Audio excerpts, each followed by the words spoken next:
नमस्कार। आज हम सीधे मुद्दे पर आते हैं। नया आयकर विधेयक 2025 ये अभी हाल ही में संसद में पेश हुआ है। हाँ बिल्कुल। हमारे पास इस बिल पर जानकारी है और वो जो बैजयंत पांडा समिति की रिपोर्ट थी उसके भी कुछ मुख्य अंश हैं। हाँ, 11 अगस्त 2025 को वित्त मंत्री निर्मला सीतारमण जी ने इसे पेश किया। और देखिए, मकसद तो बिल्कुल साफ है। जो 1961 का पुराना काफी उलझा हुआ सा आयकर कानून था ना, हाँ, बहुत पुराना, बिल्कुल उसकी जगह एक नया, सरल और आज के हिसाब से मतलब मॉडर्न ढांचा बनाना है। अच्छा। और दिलचस्प ये है कि एक पहले ड्राफ्ट आया था, उसे वापस लिया गया। फिर ये संशोधित बिल आया है जिसमें समिति की ज्यादातर सिफारिशें मान ली गई हैं।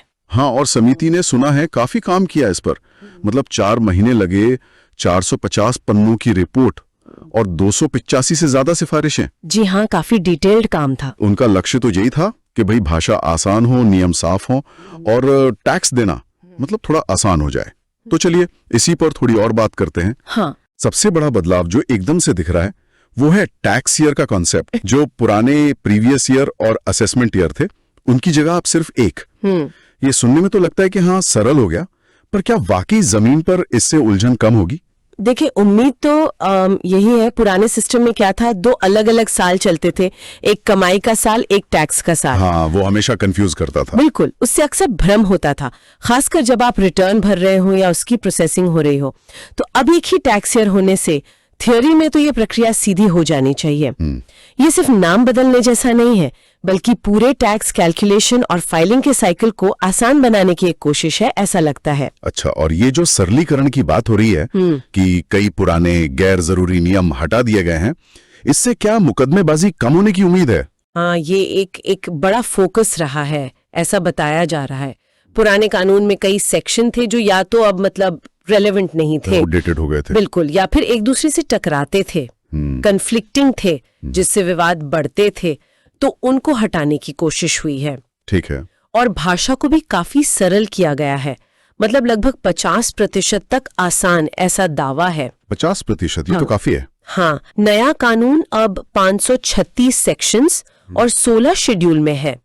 और एक और बात, CBDT को मतलब central board of direct taxes को, हाँ, जो नियम बनाते हैं, हाँ, उन्हें डिजिटल युग के हिसाब से नियम बनाने के थोड़े ज्यादा अधिकार दिए गए हैं।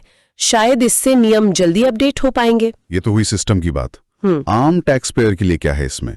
मैंने सुना कि अगर देर से रिटर्न भरें तो भी रिफंड मिल जाएगा, ये सच है? जी हाँ, ये एक अहम बदलाव है। पहले अगर आपने देर से रिटर्न फाइल किया तो रिफंड मिलने में दिक्कत आती थी या अटक जाता था। हाँ बिल्कुल। अब वैसा नहीं होगा।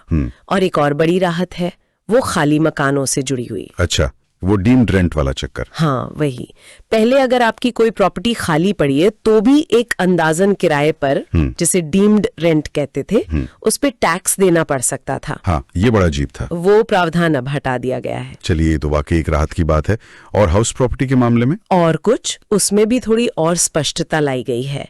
जैसे किराए की आय पर पहले आप म्युनिसिपल टैक्स घटाएंगे, फिर जो बचेगा उस पे सीधा 30% का स्टैंडर्ड डिडक्शन मिलेगा। ठीक है। और अगर घर लोन पर लेकर किराए पर दिया है तो उस लोन के ब्याज की कटौती वो जारी रहेगी, वो क्लियर कर दिया है। अच्छा।